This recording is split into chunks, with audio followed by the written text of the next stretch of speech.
अब इन्हें जितनी भी धमकियां दी थी इसने स्टेट ऑफ हॉर्मोन्स बंद तो कर दिया, बंद कर दिया। मैं ईरान ने कहीं नहीं बोला है कि मैंने बंद करा है, तुमने ब्लॉकेट लगाया हुआ है। तो वो तो जो अपने हिसाब से जो शिपें भेज रहा है वो अपनी बिल्कुल, यहाँ से आप देखिए कि बंदर अब्बास से निकल के with in 22 nautical miles which is a territorial water of a country, तो वहां से निकल के वो पाकिस्तान के पानी में जाता है, पाकिस्तान से पानी में निकल के वो गुजरात के वाटर्स में आ जाता है।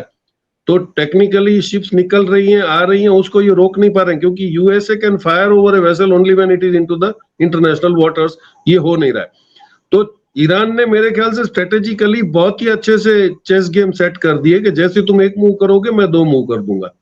तो एक ये हो गया है। अब इसमें एक नया डेवलपमेंट ये हो गया कि जिसने भी अरेंजमेंट किया, possibly Russia and China would have pressurized China, तो इसने ईरान के साथ अपनी 900 किलोमीटर की लैंड बॉर्डर में 6 चेक पॉइंट खोल दिए।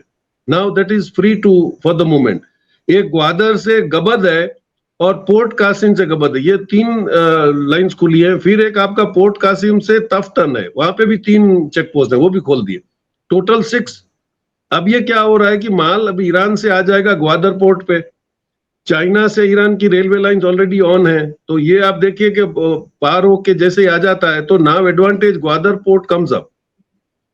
अब इसमें और एक बहुत बड़ा डेवलपमेंट समझ में आया। मैं कुछ ये कंट्री क्राफ्ट जो होते हैं, जो लकड़ियों से बनते हैं, उनकी कैपेसिटियां अभी बड़े बड़े हो गए हैं, दैट इज 2000 टन।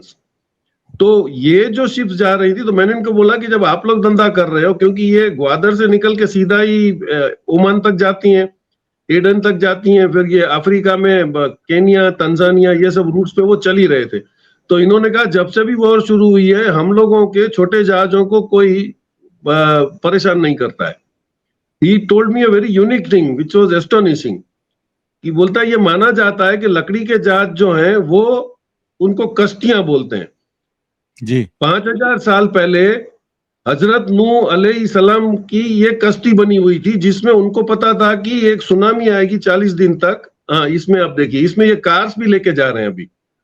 तो ये जो कश्ती है, ये आपके कयामत के दिन जो इस कश्ती पे होंगे वही बचेंगे, बाकी सब मारे जाएंगे। तो ये जो इनका बिलीफ है, उसमें कोई भी मुस्लिम कंट्री इनके ये डोज, जिसको हम इंग्लिश में बोलते हैं, उस पर अटैक नहीं करते। On the contrary they give them the passage to गो।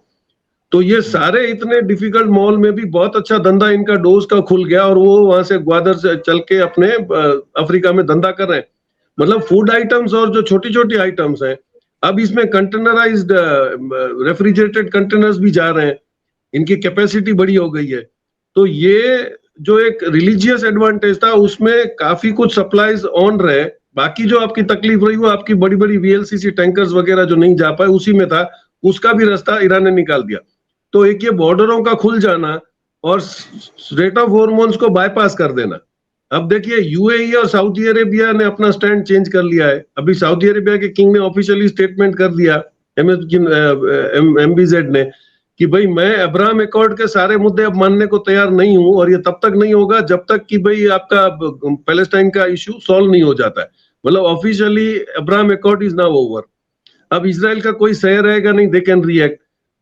आज से 20 साल पहले ओपेक में बनाने के बाद अमेरिका ने सऊदी अरेबिया को एक बार बेवकूफ बना दिया था कि उसको रशिया की जब इकोनॉमी खत्म करनी थी तो इसने बोल दिया कि आप रेट गिरा दो। रेट गिराने से 33% रूबेल का रेट गिर गया और उसकी इकोनॉमी कोलैप्स हुई थी। इस वक्त because Saudi Arabia is now not trying to help them out like this, तो उसने दुबई पे प्रेशराइज किया, तो दुबई ने बहुत ही एक ट्रम्प कार्ड खेल लिया कि मैं तो ओपेक से ही बाहर हो जा रहा हूं, अब there is no pressure on it. OPEC में बाहर हो जाने से इसको और एक एडवांटेज हुआ कि जो वो वेस्ट ईस्ट की जो अबू धाबी से फुजेरा की जो लाइन चल रही है, उसमें 1.5 लाख बैरल्स पर डे के डिलीवरी की कैपेसिटी है। Now that will be kept on, क्योंकि वो ईरान ने नहीं रोका है, तो अमेरिकन एरिया के बाहर वो आ जाता है, और वहां से ही वो अगर ओमान के सी से अगर वो डील कर रहा है तो यूएई वांट्स द मनी। अब ओपेक में निकलने के बाद उसके ऊपर जो 3.5 लाख बैरल पर डे का कोटा था वो निकल गया। Now is expanding it to 5 lakh barrels per day. तो अब ये सबकी समझ में आ गया है कि अपनी इकोनॉमी को जितना जल्दी रिवाइव कर सकते हैं वो करेंगे। वो एक ही चीज से होगा कि अमेरिकन की क्लच से हम लोग बाहर आ जाए। तो इनको समझ में आ गया है कि भाई OPEC was also a drama to cartel our production. भाई ऑयल इनका है, बेच ये रहे हैं, एक तो आपने पेट्रो डॉलर का किया था, वो 25 में खत्म हो गया। Now Saudi Arabia is adamant कि भाई मैं तो हर करेंसी में बेचूंगा, तो पेट्रो डॉलर पे प्रेशर आ रहा है। ऊपर से ये आपका वॉर का जो लाइक सिचुएशन है, उसमें तुम हर पैमाने पे मार खाते चले जा रहे हो। How far will be they able to carry? तो ये सारे जो फैक्टर्स शुरू हुए, उसमें रशिया, चाइना एंड ईरान है स्मार्टली मूव्ड अप। तो ये होगा कि एशिया की मूवमेंट में कोई फर्क नहीं पड़ेगा। जीरो टैरिफ कर देने से चाइना का फर्स्ट में से 140 करोड़ की बाजार अफ्रीका के लिए खुल गई। अफ्रीका में चाइना ने बहुत सारा इन्वेस्टमेंट करके वहां पे जो इनका लोकल प्रोडक्शन था उसको उन्होंने ऑलरेडी एस्टेब्लिश कर दिया है।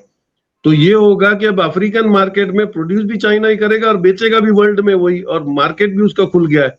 तो एग्रीकल्चर मार्केट भी खुल गया उसका।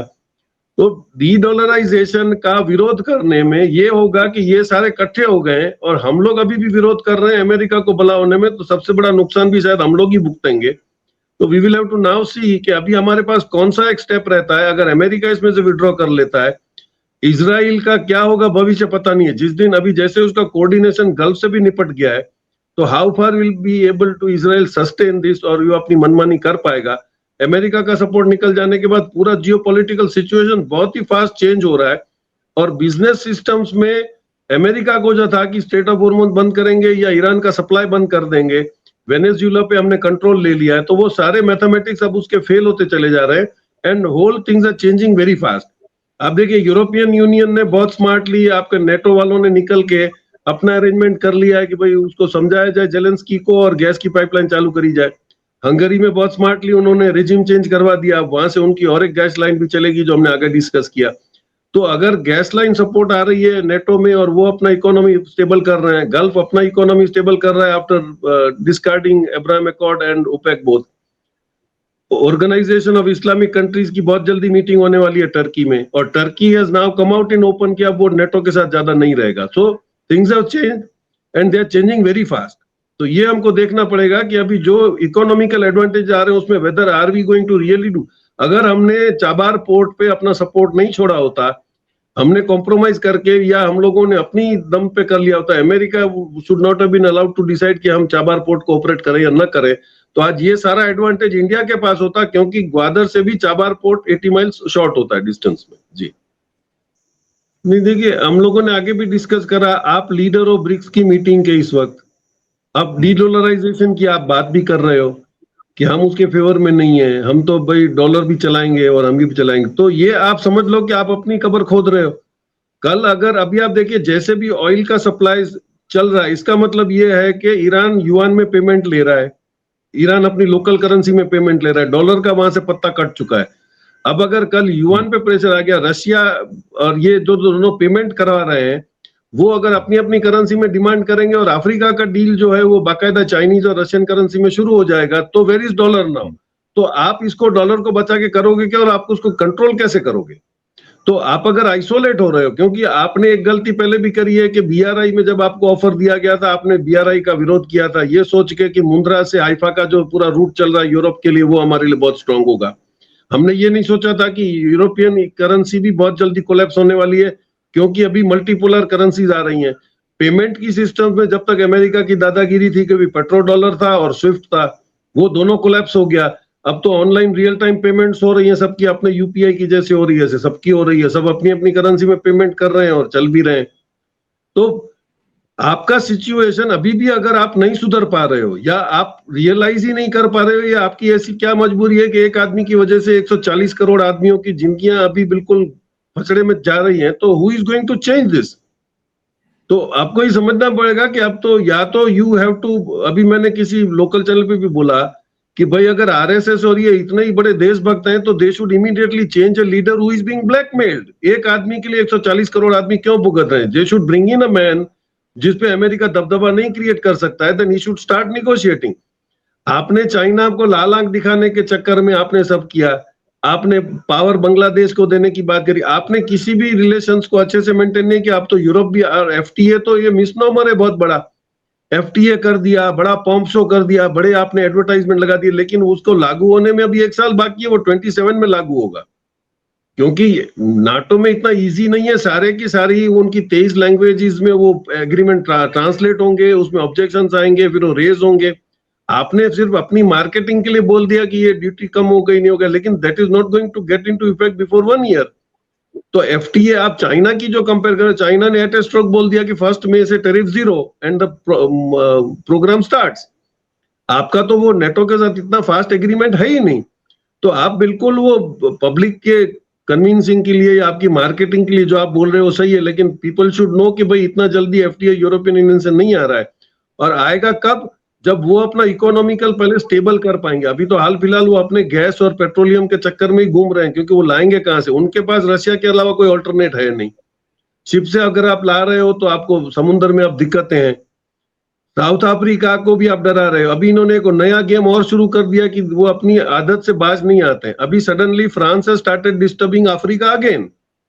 वो केन्या में घुस गया 800 ट्रूप्स लेके, बोले मैं एग्रीमेंट करता हूं आपकी सिक्योरिटी के लिए। तो अभी इंग्लिश, क्रिश्चियन और मुस्लिम अफ्रीकन कंट्रीज के बीच में फूट डाल के ये लोग कोशिश कर रहे हैं कि फिर इंग्लिश कंट्रीज को जो है, क्रिश्चियन कंट्रीज, उसको हम लोग ताबे में लें।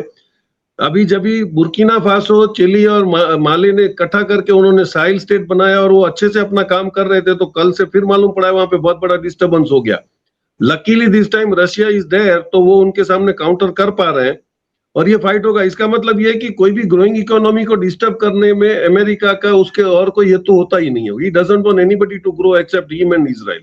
अब ये खुले में आ गया है, तो अफ्रीका भी रिटेलिएट करेगा। China will definitely get into, क्योंकि चाइना का बहुत बड़ा इन्वेस्टमेंट अफ्रीका में लगा हुआ है, उसने इंफ्रास्ट्रक्चर्स में लगाए हैं, और उसका जो न्यू डेवलपमेंट बैंक के लोन्स हैं that are much more easy than without riders, जैसे आईएमएफ और वर्ल्ड बैंक देते हैं, वो आप पे रूल नहीं करते हैं। तो अभी जो ये न्यू डेवलपमेंट बैंक की लोन्स हैं, तो Africa will have to now finally decide कि वेदर ये वापस यूरोपियंस को आने देंगे कॉलोनी बनाने के लिए या नहीं। जर्मनी वापस नामीबिया जा रहा है, केन्या में फ्रांस जा रहा है, साहिल में कल घुसा है, तो they are again trying to disturb. लेकिन अभी ऐसा होगा कि world will have to finally decide and cut them short to size कि भाई अब आप अपना ठीक है चलते रहो जैसे, नहीं तो every economy will be again disturb. तो ये जो चेंजेस हो रहे हैं ये बहुत ही फास्ट चेंजेस हैं, और हम लोग अगर उसमें इस वक्त में अपना डिसाइड नहीं करेंगे। कल कहीं से एक मैसेज आया था कि किर्गिस्तान एक बहुत छोटा सा कंट्री है जो बिल्कुल टूरिज्म पे चलता है, वो आपके एक ही उसका बॉर्डर रशिया से लगता है, वहां पे 10 countries had a secret meeting.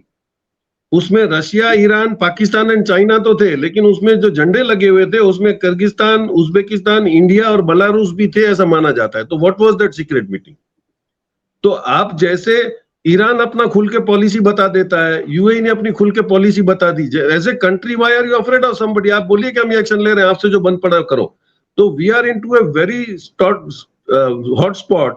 अगर यहां से हम निकल के अपना स्टैंड क्लियर नहीं करेंगे तो 140 करोड़ की इतनी बड़ी कंज्यूमर मार्केट से दुनिया डरनी चाहिए, वहां पे हम लोग दुनिया से डर रहे हैं। तो I think something is wrong with our policy international. या तो उनके पास कोई अच्छा एडवाइजर नहीं, या किसी की मानना नहीं चाहते, सीधा सा हिसाब है। लेकिन अब इतना तो समझ में आता है एक अनपढ़ आदमी को कि पूरी दुनिया अमेरिका और इजराइल के खिलाफ हो गई है, तब आप कहां बैठे हो? जी नहीं, चाइना की बराबरी में तो हम शायद कर भी नहीं पाएंगे। आप देखिए कुछ इन्वेस्टमेंट्स माइनिंग में, सिर्फ मैं आपको गिना दूं, जाम्बिया में it has already $6.8 billion, Laos में 5.25, इजिप्ट में 5.22, नाइजीरिया में $4.3 बिलियन। ये ऑलरेडी माइनिंग इन्वेस्टमेंट चाइना का वहां पे किया हुआ है। दूसरे कंट्रीज आप देखें तो जो डेप्थ में है, Pakistan $27 billion, Angola 21, Sri Lanka 8.85, Ethiopia 7, Kenya $7 billion. ये सारे ऑलरेडी चाइना के उसमें फाइनेंशियल रिच में हैं। ये रिएक्ट कर पाएंगे? नहीं कर पाएंगे। और ये जो यूरोपियंस जो अभी बहुत ज्यादा होशियार हो रहे हैं, उनका भी आप देख लीजिए तो जापान का $152 बिलियन अमेरिका के पास पड़ा। इनको सबको ये डर है कि वो फ्रीज करेगा, तो अब ये पहले कोशिश ये करेंगे कि भाई अपनी ट्रेजरी बॉन्ड से पैसे निकलवाओ, गोल्ड जो वहां पड़ा हुआ है। इवन गल्फ इज वरीड, क्योंकि गल्फ का बहुत बड़ा इन्वेस्टमेंट अमेरिका में, जो अगर कल डॉलर टूटता है तो उनकी रिकवरी में उनका 50% लॉस वहीं पे दिख रहा है। साउथ कोरिया में $147 बिलियन हैं, वो सेमीकंडक्टर्स और हेवी मशीन के लिए उनका ट्रेड उनके साथ चलता है। Russia, Germany, Malaysia, Netherland, Thailand, ये सारे के सारे चाइना के साथ कॉन्ट्रैक्ट करके बैठे हुए हैं। तो अब इसमें बचता कौन है जो जाके अमेरिका के साथ बैठेगा? और हम लोग क्यों बैठेंगे जब हमारा उनसे कोई ट्रेड ही नहीं है, और हम लोग से जो आइटम ले रहा है वो ऐसी नहीं है कि उनको और कहीं से नहीं मिलेगा। तो हम लोगों में जो फार्मा की हमारी मोनोपोली थी, चाइना का इशारा या तो हम समझ नहीं पा रहे थे। चाइना में 2 साल पहले इशारा किया था कि 85% एपीआई जो अभी हम इंडिया को देते हैं शायद 2 साल के बाद हम इंडिया से इंपोर्ट कर रहे होंगे, उसने आपके लिए खोला है। अभी हम लोग अफ्रीका गए थे तो वहां पे भी हम लोग जनरली ये पूछ रहे थे कि भाई यहाँ पे इन्वेस्टमेंट के क्राइटेरिया क्या है, तो people who know the future उन्होंने बोला कि जो सेक्टर चाइना छोड़ चुका है अब वो छोटे इन्वेस्टमेंट्स में नहीं आ रहा है, वो इंफ्रास्ट्रक्चर्स में आ रहा है, माइनिंग में आ रहा है, रिफाइनिंग में आ रहा है। तो आप उनके जो छोटे एफएमसीजी सब्जेक्ट जो है उसमें आप आ जाइए तो आपको चाइना कोई डिस्टर्ब नहीं करेगा, आप कर सकते हो। और वहां पे उन्होंने सिस्टम्स भी चाइना ने उनको बहुत अच्छे से अडॉप्ट करा दिए कि जब तक ईस्ट टू डू बिजनेस नहीं होगा।